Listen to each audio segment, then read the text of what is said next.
Hello నమస్తే. తెలంగాణ రాష్ట్రంలో 170 engineering కాలేజీలు ఏఐసిటి అనుమతి పొంది ఉస్మానియా యూనివర్సిటీ జేఎన్టీయూ పరిధిలో ఉన్నాయి. ఈ 170 ఇంజనీరింగ్ కాలేజీల్లో చాలా కాలేజీలపైన అనేక ఆరోపణలు, నిబంధనల ఉల్లంఘన జరుగుతుందని, మేనేజ్మెంట్ సీట్లు మార్కెట్లో పాటబెట్టి అమ్ముకుంటున్నారని, ఇక కొన్ని కాలేజీలపైన ఆరోపణలు ఉన్నాయి. ఇంకా కొన్ని కాలేజీలపైన అయితే అసలు విద్యార్థులు ఉండరు, అధ్యాపకులు ఉండరు, స్టాఫ్ ఉండరు, కానీ రిజిస్టర్లలో పేర్లు ఉంటాయి. కాలేజీ నడుస్తుంది, ఫీజు రీయింబర్స్మెంట్ వస్తుంది. కేవలం ఫీజు రీయింబర్స్మెంట్ కోసమే స్టాఫ్ ఉన్నట్టు, విద్యార్థులు ఉన్నట్టు నడుపుతున్న కాలేజీలు కూడా కొన్ని ఉన్నాయి. ఇట్లా 170 ఇంజనీరింగ్ కాలేజీల్లో సీట్లు అమ్ముకునే వాళ్ళు కొంతమంది అయితే, అసలు విద్యార్థులు లేకుండా నడిచే కాలేజీలు కొన్ని ఉన్నాయి, ఫీజు రీయింబర్స్మెంట్ కోసమే నడిచే కాలేజీలు కొన్ని ఉన్నాయి. అసలు ఏఐసిటి నిబంధనలు ఎక్కడా కూడా తూచా తప్పకుండా పాటించి నడిచే కాలేజీలు ఒకటి కూడా లేవు. దాదాపు అన్ని కాలేజీలు వయలేషన్ ఉన్నాయి, కానీ ఒక 42 కాలేజీలు తీవ్రమైన వయలేషన్ ఉంది. అసలు కాలేజీ అంటరాదాన్ని గూడెం అంటరా అనే పరిస్థితిలో ఉన్న కాలేజీలు 42 కాలేజీలు ఉన్నాయట. ఆ 42 కాలేజీల పైన తెలంగాణ రాష్ట్ర ఉన్నత విద్యా మండలి విచారణకు ఆదేశించింది. విచారణకు ఆదేశిస్తూ జేఎన్టీయూ రిజిస్ట్రార్కి, ఉస్మానియా యూనివర్సిటీ రిజిస్ట్రార్లకి ఇద్దరికి విచారణ చేయమని ఆదేశాలు జారీ చేశారు. అసలు ఆ కాలేజీల పరిస్థితి ఏంది, అసలు ఇవాళ రాష్ట్రంలో ఇంజనీరింగ్ కాలేజీలు ఎట్లా నడుస్తున్నాయి, ఆ 42 కాలేజీల పైన ఎట్లాంటి విచారణ ఉండబోతుంది అనే విషయాల్ని మనం ఈ 42 కాలేజీల పైన విచారణ చేయాలి, అవకతవకలు జరుగుతున్నాయని కంప్లైంట్ చేసిన మాసారం ప్రేమ్ కుమార్, తెలంగాణ క్రిస్టియన్ జనసమితి రాష్ట్ర అధ్యక్షుడు మనతో పాటు ఉన్నారు. ఆయన అడిగి కంప్లైంట్ని అడిగి అసలు ఎందుకు కంప్లైంట్ చేసిండు, కంప్లైంట్ చేయాలనే ఆలోచన ఎందుకు వచ్చింది, దాంట్లో 42 కాలేజీలు స్పెసిఫిక్గా ఎందుకు ఉన్నాయి, ఎట్లాంటి వయలేషన్ జరుగుతుంది, ఎట్లా ఉండాలి కాలేజీలు అనే విషయాలను వారిని అడిగి తెలుసుకునే ప్రయత్నం చేద్దాం. ప్రేమ్ కుమార్ గారు నమస్తే. నమస్తే అండి, బాగున్నారా? బాగున్నాను. యా, ఏంటి 42 కాలేజీల పైన విచారణ చేయండి అని జేఎన్టీయూ రిజిస్ట్రార్కి, ఓయూ రిజిస్ట్రార్కి ఆదేశాలు జారీ అయినట్టు నిన్న మొన్న పేపర్లలో, టీవీలలో పెద్ద ఎత్తున ప్రచారం జరుగుతుంది. దానికి సంబంధించిన ఉత్తర్వులు కూడా వచ్చినట్టు చూసినాం మనం. అవును మీరు దానిపైన కంప్లైంట్ చేశారనేది అవును. అసలు ఎట్లా గుర్తించారు? ఈ మొత్తం 170 కాలేజీలు పనిచేస్తున్నాయి, అవును. దీంట్లో 42 స్పెసిఫిక్గా పనిచేస్తున్నాయని కనీసం అధికారులకు కూడా తెలియదు. ఇట్లాంటి నిబంధనలు ఉల్లంఘించి మీకు ఎట్లా తెలిసింది? ఈ కంప్లైంట్ దాకా ఎందుకు పోయింది అసలు? యాక్చువల్గా మన తెలంగాణ రాష్ట్రంలో మొత్తము 175 ఇంజనీరింగ్ కాలేజీలు ఉన్నాయి తెలంగాణ రాష్ట్ర వ్యాప్తంగా. అయితే విచిత్రం ఏంటంటే తెలంగాణ గవర్నమెంట్ ఏర్పడిన తర్వాత ఉన్నత విద్యా మండలి ఒక 6 months బ్యాక్ ఆ ఉన్నత విద్యా మండలికి చైర్మన్, వైస్ చైర్మన్ల నియామకాలు జరిగినాయి. అంటే ప్రభుత్వం నియమించింది వారు. ఏది కొత్త గవర్నమెంట్? కొత్త గవర్నమెంట్, కాంగ్రెస్ ప్రభుత్వం. అయితే ఇటికల పురుషోత్తం గారు అంటే వైస్ చైర్మన్ గారు. వైస్ చైర్మన్ గారు అంటే ఆయన కొత్తగా ఛార్జ్ తీసుకున్న తర్వాత 1 or 2 months ఆఫ్టర్ ఆయన ఏం చేశారంటే అసలు కాలేజీల పరిస్థితి ఎలా ఉంది అంటే చాలా వరకు ఫిర్యాదులు వస్తుంటాయి కదా. వాళ్ళు కూడా గతంలో ఉద్యమంలో పాల్గొన్నోళ్ళు, ఉద్యమం చేసి వచ్చినాడు. తర్వాత రేవంత్ రెడ్డి గారికి బాగా నమ్మిన బంటు దగ్గరి వ్యక్తి కూడా. సో ఆ నేపథ్యం ఉంది కనుక సరే అసలు కాలేజీల పరిస్థితి ఏంది అని అందరూ అంటే గత ప్రభుత్వంలో అంటుంటే వినడమే తప్ప మనకు తెలియదు కదా లైవ్గా. ఒకసారి చూద్దామని వెళ్ళారు ఆయన. ఓహో, క్యాజువల్గా వెళ్ళారు. ఇన్స్పెక్షన్కి వెళ్ళలేదు. అసలు ఏం జరుగుతుంది, అసలు ఈ కాలేజీలో ఏముంది, అసలు ఏమి ఉండబోతుంది, ఏముండవు అనే ఉద్దేశంతో వెళ్ళాడు ఆయన. ఆయన వెళ్ళినప్పుడు గట్కేసర్లో ఉన్నట్టు కొమ్మూరు ప్రతాప్ రెడ్డి ఇంజనీరింగ్ కాలేజ్కి, తర్వాత హోలీ మేరీ కాలేజెస్కి వెళ్ళారు ఆయన విజిట్ చేసినప్పుడు. ఆయన విజిట్ చేసినప్పుడు అక్కడ ఆశ్చర్యమైన విషయాలు ఆయనకు బయటపడ్డది ఏంటంటే, ఆయనకు తెలిసిపోయిన విషయాలు ఏంటంటే అక్కడ కాలేజీలన్నీ మూతలు వేసి ఉన్నాయి, తాళాలు వేసి ఉన్నాయి. అటెండర్ ఉన్నాడు, 2-3 క్లర్కులు ఉన్నారు. ఈయన వెళ్ళి చూసాక ఏదైనా కాలేజీ నడుస్తలేదని చెప్పేసి అటెండర్ అడిగితే, లేదు సార్ ఇవి తాళం వేసి ఉంటాయని అన్నాడు. కాలేజీలు ఏం నడవు సార్ ఇవ్వరు అన్నాడు. అదేంది అని అంటే ఇక అంతే సార్ ఇవ్వరు అంటున్నారు వాళ్ళు. అక్కడ మూసేసిన కాలేజీలో నడిచే కాలేజీ, రన్నింగ్ కాలేజీలు రియంబర్స్మెంట్ తీసుకుంటున్నారు. ప్రజెంట్గా అటెండెన్స్ ఉంది వాళ్ళకు, విద్యార్థులు ఉన్నారు. రన్నింగ్ కాలేజీలకి ఆన్ పేపర్ ఉంది. రన్నింగ్ కాలేజీలకి ఆయన విజిట్ చేస్తే ఇట్లాంటి పరిస్థితులు ఎదుర్కొన్నాడు. తర్వాత సరే అటెండెన్స్ తీసుకురా అని చెప్పిండి నేను. అటెండెన్స్ తీసుకొచ్చారు. అటెండెన్స్ లేదు సార్ వేరే కాలేజీలో ఉందని చెప్పారు. వేరే కాలేజీలో ఏంటంటే ఈ కాలేజ్ ఉంది, ఇంకో కాలేజీ కూడా ఉంది కదా సార్, అక్కడ ఉంది అటెండెన్స్ అన్నారు. సరే ఈయన అనుకున్నట్టు నిజమే కావచ్చు కాక అటెండెన్స్ వేరే కాలేజీలో ఉందిలే అనుకున్నాడు. ఆయన హైయర్ ఎడ్యుకేషన్కి సరే రేపు సబ్మిట్ చేయండి అని చెప్పాడు. ఈయన అక్కడ ఉన్న పరిస్థితులు మొత్తాన్ని ఎంక్వైరీ చేసేసి రిపోర్ట్ రాసుకున్నాడు, ఫొటోస్ తీసుకున్నాడు. వాటన్నిటిని ఆయన దగ్గర పెట్టుకొని డైరెక్ట్ హైయర్ ఎడ్యుకేషన్ కౌన్సిల్కి వచ్చారు పురుషోత్తం గారు. నెక్స్ట్ డేనే మేనేజ్మెంట్స్ అటెండెన్స్ తీసుకొని వచ్చారు ఆఫీస్కి. ఆ attendance actual engineering colleges attend, ఈయన పోయింది ఎంబీఏ కాలేజీలు. ఓహో, తనిఖీ చేసిన ఎంబీఏ కాలేజీలు. సో అందులో ఆ ఇంజనీరింగ్ కాలేజ్ అటెండెన్స్ మీద ఏముందంటే అది జస్ట్ హ్యాండ్ రైటింగ్లో ఎంబీఏ అని రాశారు అంతే. ఓహో, ఎంబీ అని హ్యాండ్ రైటింగ్ రాసి స్టాంప్ వేసి సైన్ పెట్టేసి హైయర్ ఎడ్యుకేషన్ కౌన్సిల్కి అంటే సబ్మిట్. రిజిస్టర్లో ఉన్న పేర్లు ఇంజనీరింగ్ విద్యార్థి. ఇంజనీరింగ్ యాక్చువల్గా ఏంటంటే అవి ఇంజనీరింగ్ విద్యార్థులు. ఓహో.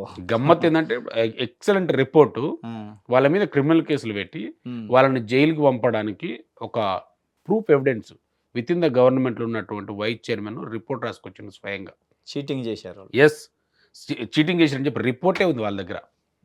వాళ్ళ మీద కేసులు పెట్టి, అంటే ఒక్క ఉదాహరణ చాలు ఇట్లాంటి దొంగ పనులు ఎంతమంది చేస్తారు అనేది, ఎన్ని ఇంజనీరింగ్ కాలేజీలు ఇట్లాంటి తతంగాలు నడిపిస్తారు అనేది ఒక్క ఉదాహరణ సరిపోతుంది. ఓకే, ఒక్క ఉదాహరణ సరిపోతుంది. ఓకే. ఇప్పుడు అసలు ఏఐసిటి నిబంధనలు, ఏఐసిటి నుంచి ఢిల్లీ నుంచి అనుమతి ఇస్తారు ఇంజనీరింగ్ కాలేజీకి, ఏముంటాయి నిబంధనలు? నిబంధనలు ఏముంటాయండి? ఇప్పుడు All India Council for Technical Education UGC అండర్లో ఉంటుంది. Ministry of higher education, government of India. So ఈ ఏఐసిటి నిబంధనలు ఏంటంటే, ఒక కాలేజ్ పెట్టుకోవాలంటే సఫిషియెంట్ ఫ్యాకల్టీ ఉండాలి, సఫిషియెంట్ స్టూడెంట్స్ ఉండాలి, సఫిషియెంట్ టీచింగ్ ఉండాలి, సఫిషియెంట్ నాన్ టీచింగ్ ఉండాలి, ల్యాబ్స్, అంటే ఇన్ఫ్రాస్ట్రక్చర్ అవన్నీ చూపించాలి. చూపించడంలో ఇక్కడ ఉన్న విచిత్రమైన పరిస్థితి ఏంటంటే, ఏఐసిటి డైరెక్ట్గా వచ్చి తనిఖీలు చేయదు, ఫిజికల్ వెరిఫికేషన్ చేయదు. వాళ్ళు ఏం చేస్తారు, ఆన్ పేపర్ తీసుకుంటారు. ఆన్ పేపర్లో ఏం సబ్మిట్ చేస్తే వాళ్ళు దాన్ని యాక్సెప్ట్ చేస్తారు. సో ఏదన్నా డౌట్ అనిపిస్తే వాళ్ళు యూనివర్సిటీస్ కానీ హైయర్ ఎడ్యుకేషన్ కౌన్సిల్ తెలంగాణకు కానీ ఇక్కడ లెటర్ రాస్తారు. ఏదన్నా విచారణ అనిపిస్తే, ఏదైనా డౌట్ వస్తే. కానీ మనోళ్ళు డౌట్ రాకుండా చాలా అద్భుతంగా పర్ఫార్మెన్స్ చేస్తారు, మేనేజ్ చేస్తారు. మామూలు కాదు అసలు. వాళ్ళకి సబ్మిట్ చేసే అప్లికేషన్ ఫామ్లో వాళ్ళు సపోజ్ 100 మంది ఫ్యాకల్టీ ఉండాలని అనుకోండి, ఇంకొక 5 మందిని ఎక్కువ చూపిస్తారు మన వాళ్ళు. 105 ఉన్నారు సార్. అద్భుతమైన టెక్నాలజీని వాడతారు. అట్లాంటి దొంగలు ఉన్నారు మన దగ్గర. ఓకే. సో ఆ యొక్క ఆ రిపోర్ట్ బేస్డ్, అప్లికేషన్ బేస్డ్ మాత్రమే ఏఐసిటి వీళ్ళకు ఓకే గ్రాంటెడ్ పర్మిషన్ అని ఇచ్చేస్తుంది. ఓకే, ఇది పరిస్థితి. ఇప్పుడు అక్కడ పర్మిషన్ తెచ్చుకుంటారు. అట్లా తెచ్చుకున్న వాళ్ళు 175 కాలేజీలు ఉన్నాయని మీరు చెప్తున్నారు, రికార్డ్ ఆన్ రికార్డ్. అవును. అసలు వాటి పరిస్థితి ఏంది ఇప్పుడు తెలంగాణలో ఉన్న 175 కాలేజీల పరిస్థితి ఏంటి? 175 కాలేజీలలో ఒక 40 నుంచి 70 కాలేజీల పరిస్థితి దారుణం. అంటే ఇది నేను చెప్పట్లేదు, స్వయంగా ఉన్నత విద్యా మండలికి 40 నుంచి 50 కాలేజీల మధ్యలో ఉన్న యాజమాన్యాలు వచ్చి, సార్ మాకు గత 3 ఏళ్ల నుంచి మాకు ఫీజు రియంబర్స్మెంట్ రావట్లేదు, ఆ ఫీజు రియంబర్స్మెంట్ వస్తే అది మేము తీసుకొని అద్భుతంగా కాలేజీలు మూసేస్తామని చెప్పి వాళ్ళు చెప్తారు. నేను చెప్పాను అద్భుతంగా మూసేయటం కాదు, నడపడం కాదు, మూసేస్తామని ready. They are ready to close. అంటే 40 to 70, 80, 40 to 70 మధ్యలో ఉన్నాయి కాలేజెస్. సగం దాదాపు సగం వాళ్ళు క్లోజ్ చేసుకోవడానికి వాళ్ళు విల్లింగ్ ఉన్నారు. అట్లా స్వయంగా మన విద్యార్థులు చదువుతున్నారు. అట్లాంటి దాంట్లో మన విద్యార్థులు చదువుతున్నారు. నేను ఎప్పుడైతే ఇటుకల పురుషోత్తం గారు ఈ ఎంక్వైరీ నడిచిందో, ఇలాంటి సిచ్యువేషన్ ఎప్పుడైతే నేను చూసినో, అంటే మెయిన్ స్ట్రీమ్ మీడియాలో దాదాపు వచ్చేసినాయి ఇవన్నీ. సో ఈ తనిఖీలలో బయటపడ్డ విషయాలు మొత్తాన్ని నేను బేస్ చేసుకొని, నేను స్వయంగా హోంవర్క్ చేసి ఎవిడెన్స్ తీసుకొని 42 కాలేజీల మీద ఉన్నత విద్యా మండలికి, ముఖ్యమంత్రి రేవంత్ రెడ్డి గారికి, ప్రిన్సిపల్ సెక్రటరీ అంటే like secretary, education secretary Yogita Rana గారికి, ఇలా వైస్ చైర్మన్లకు కూడా ఈ 42 కాలేజీల మీద నేను కంప్లైంట్ చేయడం జరిగింది. అది కంప్లైంట్, ఇది కంప్లైంట్ కాపీ. 42 కాలేజీల మీద కంప్లైంట్ చేసిన తర్వాత ఆదా పత్రికలు వచ్చింది తెలంగాణలో. ఇవే మాయ కాలేజీలు. తర్వాత ఫీజు రియంబర్స్మెంట్ కోసం ఇంజనీరింగ్ కాలేజ్ నడుస్తారని చెప్పేసి దిశలో వచ్చింది. ఓకే, తర్వాత రియంబర్స్మెంట్ కోసమే. తర్వాత స్వేచ్ఛలో రాశారు. సో ఇలాంటి ఇష్యూను మొత్తాన్ని బయట పెట్టారు. బయట పెట్టిన తర్వాత అట్ ద సేమ్ టైం ప్రభుత్వం కానీ, ఇటు ఉన్నత విద్యా మండలి కానీ దాని మీద స్పందించి ఇమ్మీడియట్లీగా ఈ నోటీసులు జారీ చేయడం జరిగింది, ఎంక్వైరీ చేయమని చెప్పేసి. ఓకే, మామూలుగా ఇప్పుడు ఏఐసిటి అంటే మీరు ఢిల్లీ నుంచి రారు, వాళ్ళు ఆన్ పేపర్ ఏది వీళ్ళు సబ్మిట్ చేస్తే దాన్ని చూసి సాటిస్ఫై అయ్యి అనుమతిస్తారు. అవును. ఇక్కడ మన రాష్ట్ర స్థాయిలో యూనివర్సిటీలు ఉన్నాయి కదా, ఉస్మానియా సిటీ పరిధిలో కొన్ని ఇంజనీరింగ్ కాలేజీలు, జేఎన్టీ పరిధిలో వీళ్ళు చూసుకోవాలి కదా, వీళ్ళు ఏమైనా తనిఖీలు చేస్తారా? తనిఖీలు చేసే నిర్ధారణ చేసిన తర్వాతనే ఏఐసిటి ఇస్తుంది.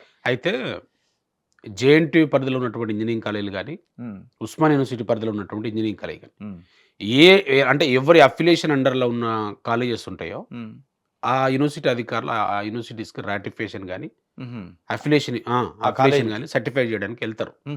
రాటిఫికేషన్ సమయంలో జరిగినటువంటి తతంగాలు ఏంటంటే, ఇంజనీరింగ్ కాలేజీలు ఎట్లాంటి బిహేవ్ చేస్తాయంటే, ఒక ఇంజనీరింగ్ కాలేజీకి వస్తారని చెప్తే ముందే ఇన్ఫర్మేషన్ వెళ్తుంది వాళ్ళకి, యూనివర్సిటీ అధికారులు వస్తారని తెలుసు. ఆ యూనివర్సిటీలో ల్యాబ్స్ ఉండవు, ల్యాబొరేటరీస్ ఉండవు, స్టూడెంట్స్ ఉండరు, attendance fake attendance, fake faculty, ఈ తతంగం అంతా ముందలుంటది. ఓకే. యూనివర్సిటీ అధికారులు ఎప్పుడైతే ఇన్స్‌పెక్షన్‌కి వెళ్తారో ఇదంతా సమకూరుస్తారు ముందల పెట్టి.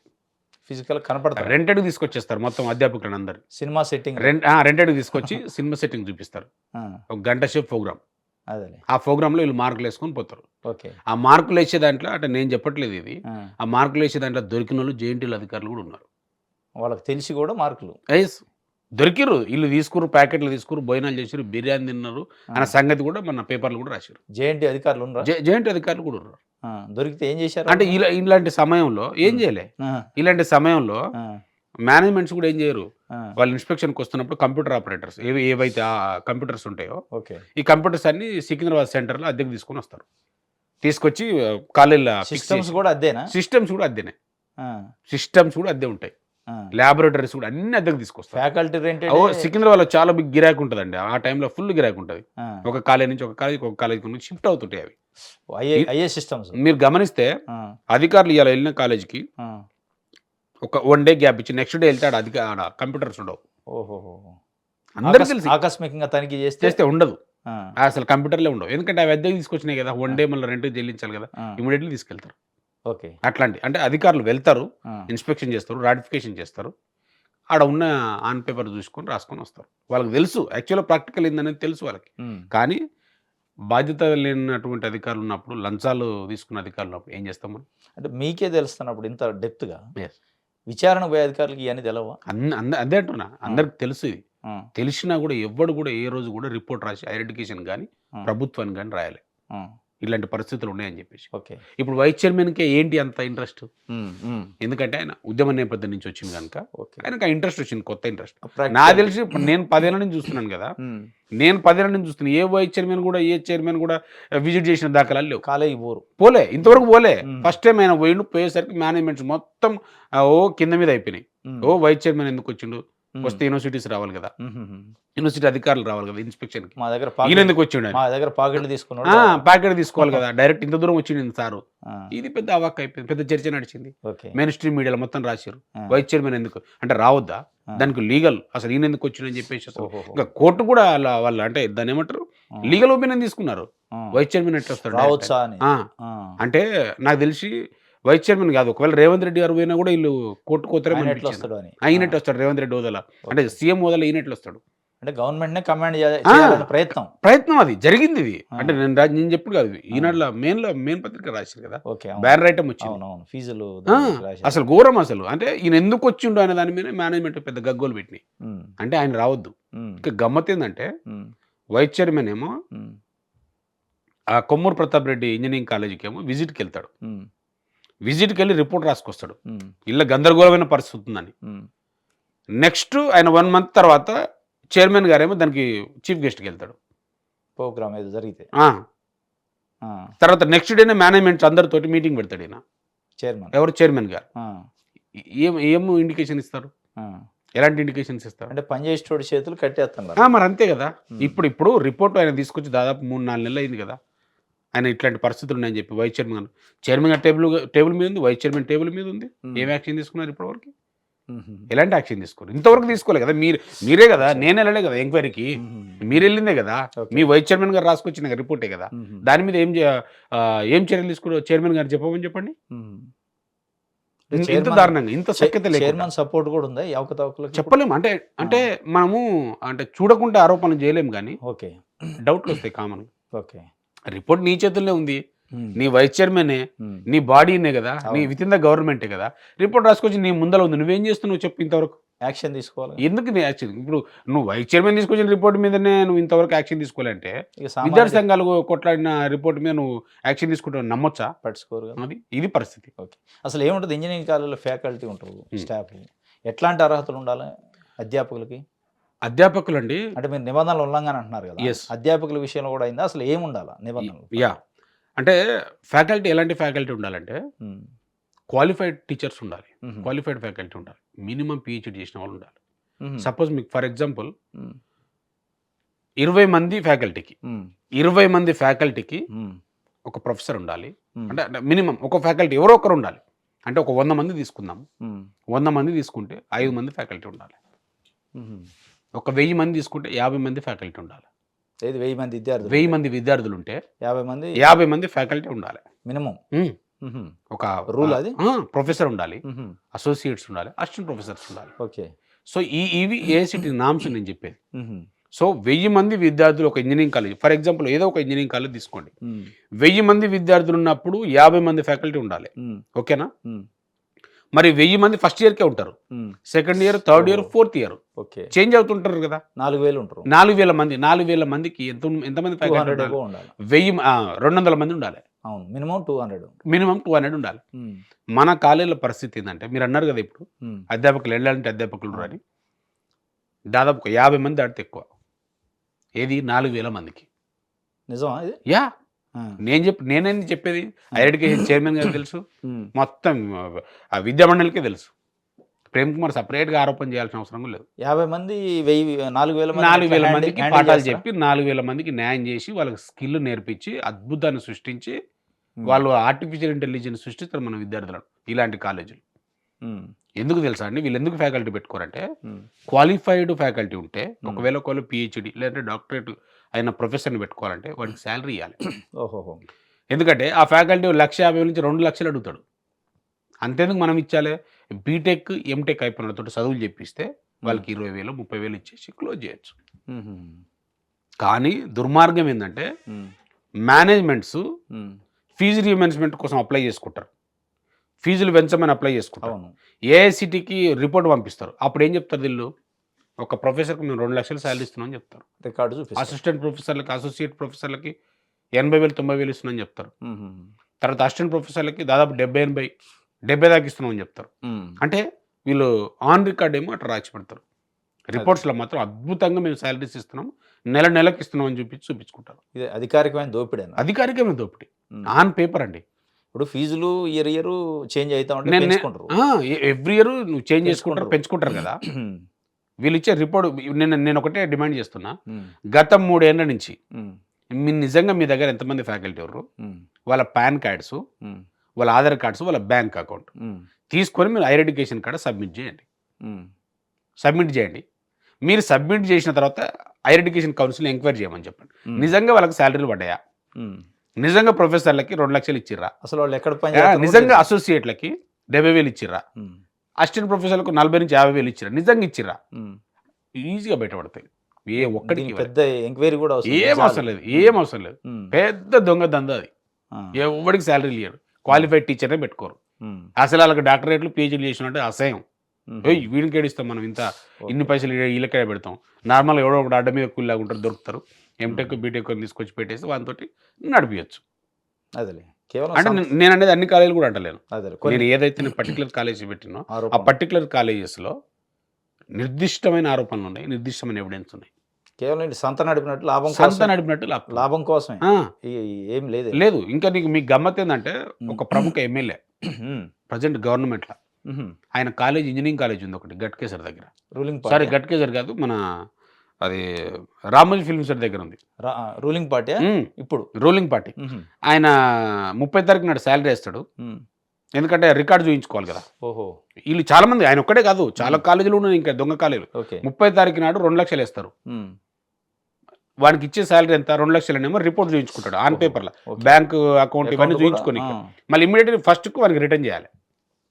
అట్లా ఫస్ట్కి రిటర్న్ చేయాలండి. గమ్మత్ అంటే ఫస్ట్కి మళ్ళీ ఇమ్మీడియట్లీ రిటర్న్ చేయాలి.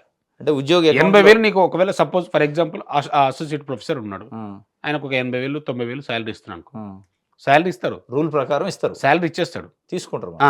మళ్ళీ నువ్వు ఈ రోజు నీకు పంపించేస్తాడు, అది రికార్డ్ చేసేసుకుంటాడు, జిరాక్స్లు పెట్టుకుంటాడు, బ్యాంక్లో కూడా క్రెడిట్ అవుతుంది. మళ్ళీ ఇమ్మీడియట్లీ నువ్వు సగం హాఫ్ అమౌంట్ మన నెక్స్ట్ డేనే పంపాలి వీళ్ళకి, వాళ్ళ గూగుల్ పేలు, ఫోన్ పేలు పంపాలి. ముందే ఒప్పందం. అట్లుంటేనే నేను జాబ్లో పెట్టుకుంటాడు. ఇప్పుడు ఈ 42 కాలేజీలు అవి కూడా ఉందా? చాలా ఉన్నాయి. నేను చెప్తున్నా కదా, ఇప్పుడు చాలా మందికి నాకు తెలిసి అర్థమై ఉంటుంది, ఆ ఎమ్మెల్యే కాలేజీలో జరిగే తతంగం ఇదే. ఓకే. మరి ఇట్లాంటి కాలేజీలలో విద్యార్థులకి అసలు ఎట్లా స్కిల్ ఉంటుంది, వాళ్ళ ఎంప్లాయ్మెంట్ పరిస్థితి ఏంది, రేపు ఫ్యూచర్ ఏంది? అవును, ఇప్పుడు నేను అదే అంటున్నా, ఇలాంటి అంటే ఫ్యాకల్టీ లేమితోటి, ఇన్ఫ్రాస్ట్రక్చర్ లేకుండా, ఓకేనా, ల్యాబొరేటరీస్ లేకుండా, లైబ్రరీస్ లేకుండా, అంటే క్వాలిఫైడ్ అధ్యాపకులే లేనప్పుడు ఇంకా ఈ పిల్లలు ఎలాంటి చదువు చదువుతారో మీరు ఊహించండి. అందుకే ఇప్పుడు నాకు తెలిసి అందుకే అనిపిస్తుంది నాకు, మన తెలంగాణ ముఖ్యమంత్రి గారు మన స్కిల్ యూనివర్సిటీ అని స్పోర్ట్స్ యూనివర్సిటీ అని ఉమ్, పెట్టారు కదా. అవును. నాకు అనిపించింది అప్పుడు మంచిగానే అనిపించింది, ఓహో మనకి ఇక్కడ స్కిల్ లేకుంటే అక్కడ డైరెక్ట్ స్కిల్ యూనివర్సిటీలో జాయిన్ కావచ్చు అని. ఓకే. ఎందుకంటే ఇక్కడ స్కిల్ లేదు కదా. ఆ, ఇప్పుడు గమ్మత్ అసలు ఈడ ఒక సంచలనమైన విషయం ప్రజలందరూ వినాలి ఇది. ఉమ్, మన కంప్యూటర్ సైన్స్లో మన తెలంగాణ రాష్ట్రంలో ఉమ్, ఇంజనీరింగ్ కాలేజీలో కంప్యూటర్ సైన్స్ చదివిన వాళ్ళు ఉమ్, ఫర్ ఎగ్జాంపుల్ 50,000 మంది చదివితే ఉమ్, అందులో జాబ్లు వచ్చేది, ఉద్యోగాలు వచ్చేది 5,000 మందికి. ఉమ్, 50,000 మంది గ్రాడ్యుయేట్స్లు అయిపోతే, ఉమ్, గ్రాడ్యుయేషన్ అయిపోతే, ఇంజనీరింగ్ గ్రాడ్యుయేషన్ అయిపోతే 5,000 మందికి మాత్రమే ఉద్యోగాలు వస్తాయి. ఓహో, మిగతా 45,000 మందికి ఉద్యోగాలు లేవు. నిరుద్యోగులు ఇవి లెక్కలు, రోడ్ల ప్రభుత్వ మీద లెక్కలు, ప్రభుత్వ అధికారి. ప్రభుత్వ లెక్కలు. ప్రభుత్వమే ఆశ్చర్యపోయింది ఈ రిపోర్ట్ తెప్పించుకొని. ఏంది అసలు 50,000 మంది చదివితే 5,000 మందికి ఉద్యోగాలు ఏంది, ఎటుపోయింది స్కిల్స్ ఏంది, ఏం టీచింగ్ ఏం జరుగుతుంది, వీటి మీద ఎంక్వైరీ చేయమని చెప్పేసి గవర్నమెంట్ వెరీ సీరియస్గా తీసుకుంది. హైయర్ ఎడ్యుకేషన్ కౌన్సిల్ వెరీ సీరియస్గా వాళ్ళకు సూచనలు ఇచ్చింది, మీరు దీని మీద ఎంక్వైరీ చేయండి అని. ఓకే. 50,000 మందికి 5,000 ఉద్యోగాలు ఏంటండి. అవును. ఈ లక్షల ఫీజులు తీసుకొని 45,000 మంది రోడ్ల మీద గవర్నమెంట్ నుంచి రియంబర్స్మెంట్ తీసుకొని అడ్డగోలుగా తీసుకొని కోట్ల రూపాయలు తీసుకొని అవును. దానికోసం ఈ కాలేజీలు ఎందుకు, ఈ కాలేజీలు ఎందుకు, ఈ సంస్థ, ఈ కథ ఎందుకు, ఈ తతంగం ఎందుకు, వాళ్ళు ఏరే పని చేసి ఎవరిని మోసం చేస్తారు చెప్పండి. కరెక్టే. ఇది ఒకటైతే ఇప్పుడు మీరు చెప్పిందంతా ఒక అంటే ఇంజనీరింగ్ సీట్లలో కేటగిరీలు ఉంటాయి. కన్నున్నర కోట ఏ కేటగిరీ, ఎస్ మేనేజ్మెంట్ బి కేటగిరీ. అవును. అసలు బి కేటగిరీ పరిస్థితి మీరు అన్నదేమో ఇదంతా ఏ కేటగిరీలో. అవును. బి కేటగిరీలో సీట్లు అమ్ముకుంటున్నారని, దందా చేస్తానని, ఒక్కొక్క సీట్ 25 లక్షల దాకా మ్యాక్సిమం పోతుందని. అవును.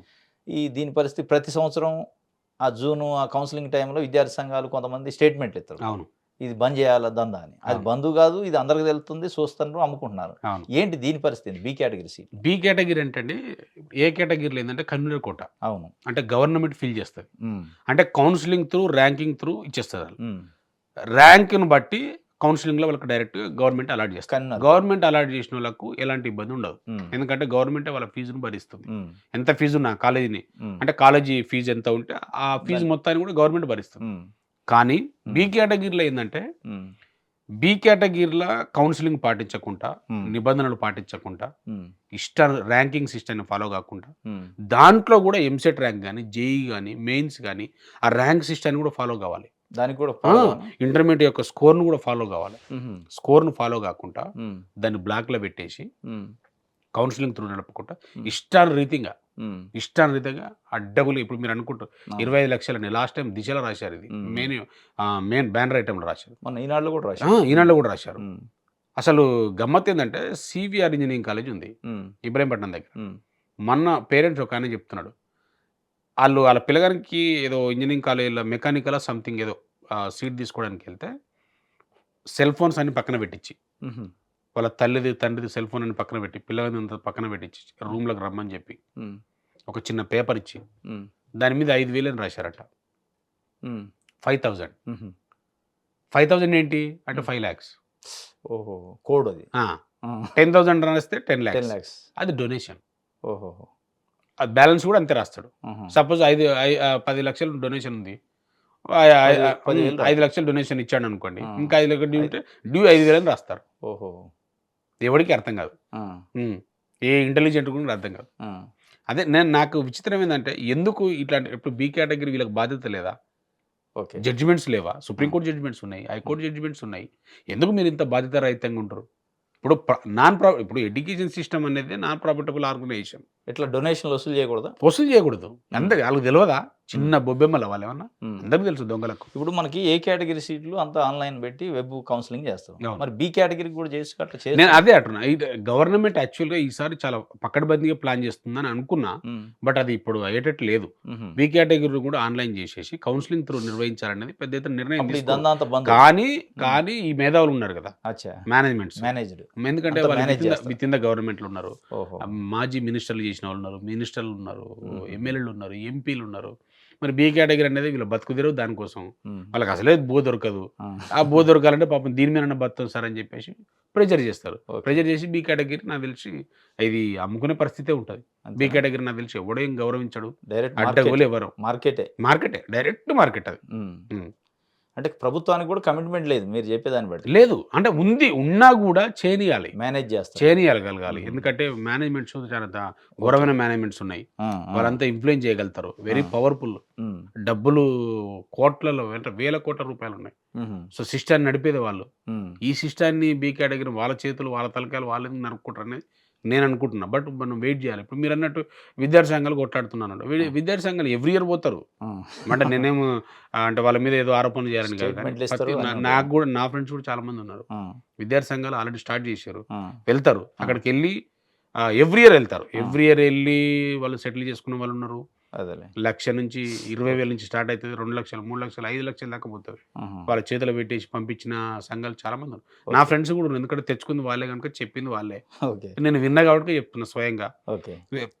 ఎవ్రీ టైం వెళ్తారు విద్యార్థి సంఘాలు. మేనేజ్మెంట్స్ కోసం వెయిట్ చేస్తారు, వాళ్ళతో టైప్ అవుతారు.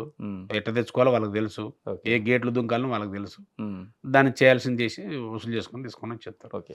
ఇప్పటివరకు మీరు చెప్పిన ఏ కేటగిరీ కానీ బి కేటగిరీ కానీ అనేక అక్రమాలు, నిబంధనల ఉల్లంఘన వీటన్నిటిపైన ఇప్పటికీ 42 కాలేజీల పైన మీరు రిటర్న్ కంప్లైంట్ ఇచ్చిన అంటున్నారు, ఇంక్లూడింగ్ ముఖ్యమంత్రి స్థాయి నుంచి కింద దాకా. ఎట్లా ఉంది స్పందన? స్పందన ఇప్పటికైతే నాకు తెలిసి హైయర్ ఎడ్యుకేషన్లో అయితే ఎప్పుడు చూడలేదు ఇలాంటి స్పందన.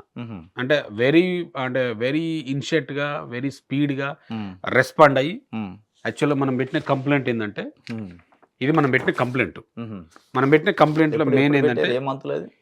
ఇది 3rd month మార్చిలో పెట్టాను.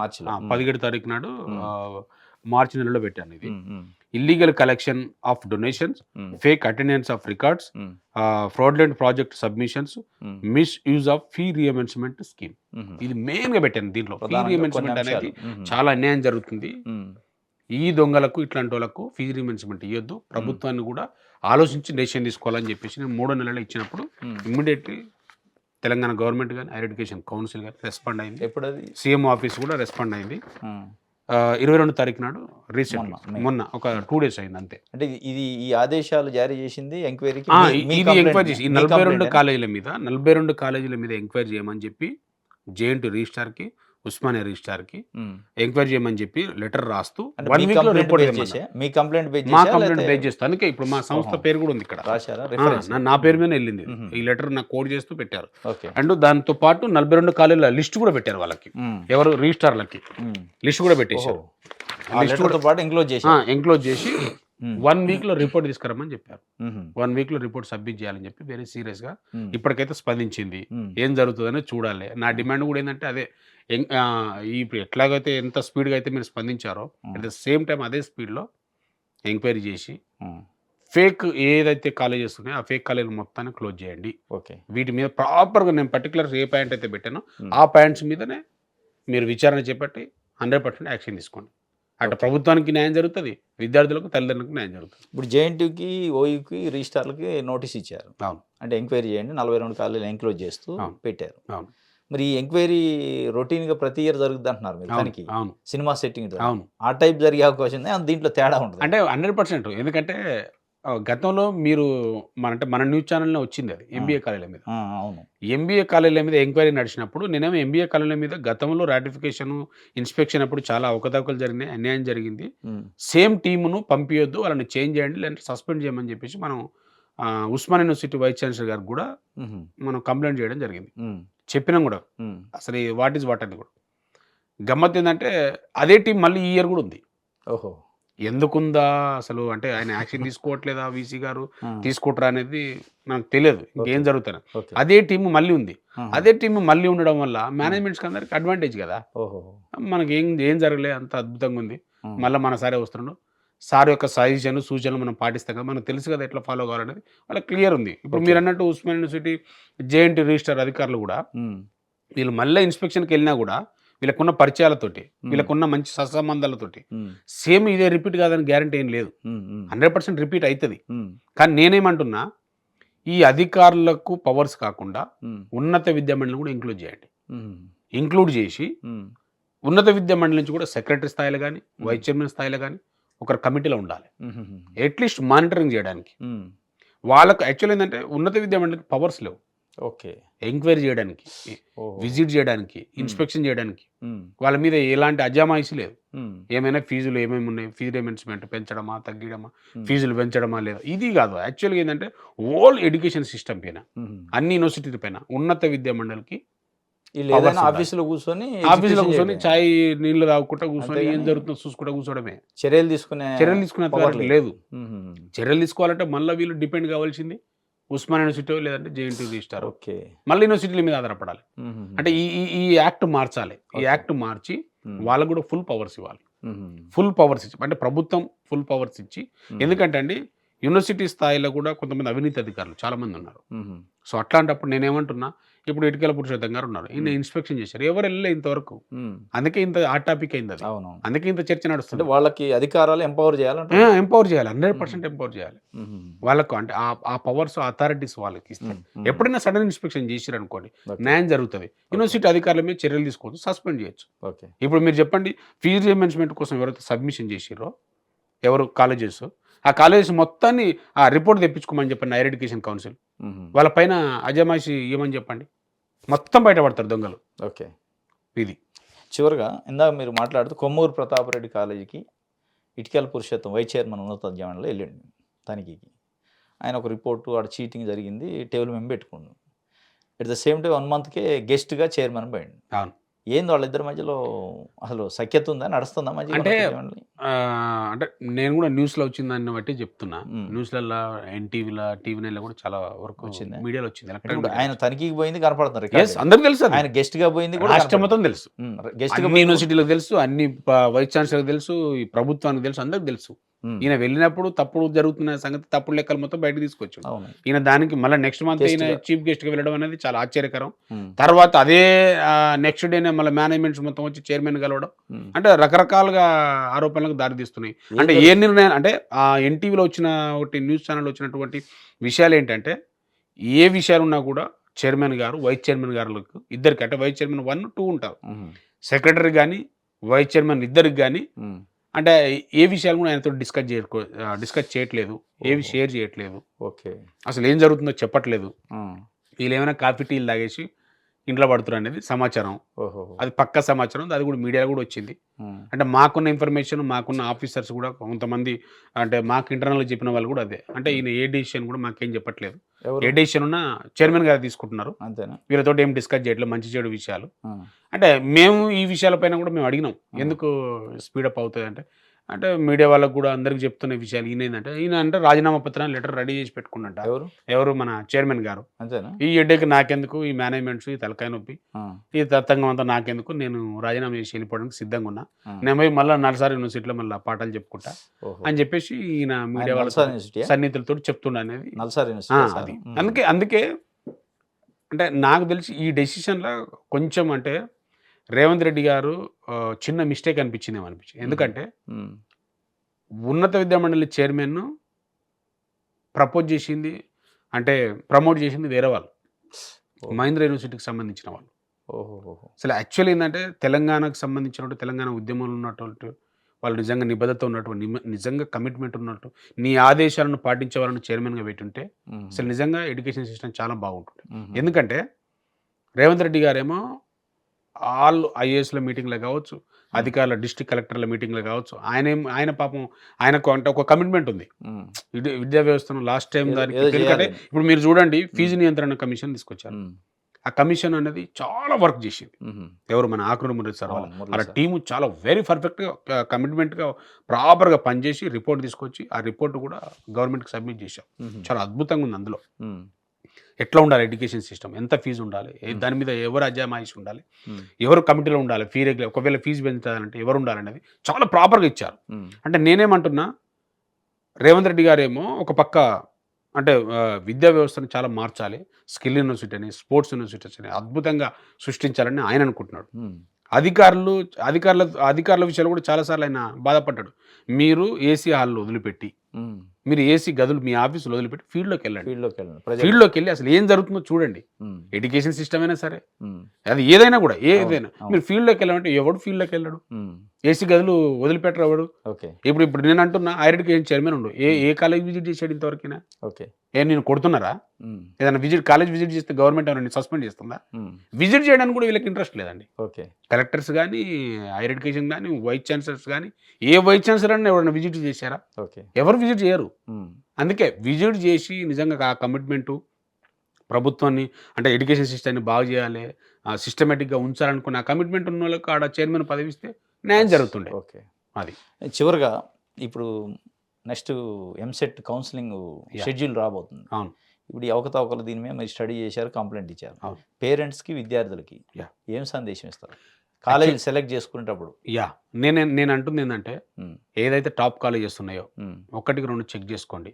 ఉమ్, తర్వాత మీరు ఇంజనీరింగ్ కాలేజెస్ మీరు సెలెక్ట్ చేసుకున్నప్పుడు ఉమ్, మీ ర్యాంకును బట్టి ఏదో ఒక దాంట్లో వస్తే జాయిన్ కాకండి. ఉమ్, చాలా జాగ్రత్తగా చూసి ఉమ్, ఫ్యాకల్టీ ఉందా లేదా చెక్ చేసుకుని తర్వాతనే మీరు జాయిన్ కాండి. ఎందుకంటే మీరు అన్యాయం అయిపోతారు. ఉమ్, ఎందుకంటే అందులో చదువు లేదు, ఓకే అలా ల్యాబొరేటరీస్ లేవు, అలా స్కిల్స్ లేవు, మీరు ఏం నేర్చుకోలేరు. తర్వాత మీకు ఎక్కడ ఉద్యోగాలు కూడా రావు. తర్వాత మీరు బాధపడిన దానికన్నా చాలా వెరీ కేర్ఫుల్గా చాలా జాగ్రత్తగా చెక్ చేసుకున్న తర్వాతనే మీరు జాయిన్ కావాలని విద్యార్థులకు తల్లిదండ్రులకు ప్రత్యేకంగా విజ్ఞప్తి చేస్తున్నాను. ఓకే ఇది ఈరోజు స్పెషల్ ఇంటర్వ్యూ. రాష్ట్రంలో ఉన్న 175 కాలేజీల్లో దాదాపు 40 నుంచి 75-80 కాలేజీల వరకు సరైన వస్తువులు లేకుండా, ఫ్యాకల్టీ లేకుండా, ల్యాబొరేటరీస్ లేకుండా, మౌలిక వస్తువులు లేకుండా నడుస్తున్నాయి. దానివల్ల వేల మంది విద్యార్థులు, దాదాపు 50,000 మంది విద్యార్థులు ఒక సంవత్సరం బయటకు వస్తే ఇంజనీరింగ్ కాలేజ్, దాంట్లో కేవలం 5,000 మందికి మాత్రమే ఉద్యోగం ఉపాధి లభిస్తుంది. 45,000 మంది నిరుద్యోగులు మిగిలిపోతున్నారు. ఇది ఒక నిరుద్యోగులను తయారు చేసే ఫ్యాక్టరీ లెక్క తయారైన ఇలా రాష్ట్రంలో ఇంజనీరింగ్ కాలేజీలు. వీటిలో జరిగే అక్రమాలు, అవకతవకలు, నిబంధనల ఉల్లంఘన పైన కఠినమైన చర్యలు ప్రభుత్వం తీసుకుంటే తప్ప ఈ నిరుద్యోగాలని ఉత్పత్తి చేస్తూనే ఉంటారు. వ్యాపారం చేసే ధోరణితో వాళ్ళు ఉంటారు. ఏ కాడికి వ్యాపారం ఎంత మిగులుతుంది, ఎన్ని కోట్ల రూపాయల లాభం వస్తుందనే ఒక అంచనాతో నడుస్తున్న ఇంజనీరింగ్ కాలేజ్ తప్ప విద్య ఒక సేవ కార్యక్రమం అనే దృష్టిలో లేదు. కాబట్టి ప్రభుత్వం సీరియస్గా తీసుకోవాలని సిజిఎస్ రాష్ట్ర అధ్యక్షుడు మాసారం ప్రేమ్ కుమార్ గారు డిమాండ్ చేస్తున్న పరిస్థితి. చూద్దాం ఈ 42 కాలేజీల పైన ఎంక్వైరీ ఏ స్థాయిలో ఉంటుంది, ఎట్లా ఉంటుంది, దీనిపైన చర్యలు ఏమి ఉండబోతున్నాయి అనేది భవిష్యత్తులో మనం చూద్దాం. థ్యాంక్ యూ ప్రేమ్ కుమార్ గారు.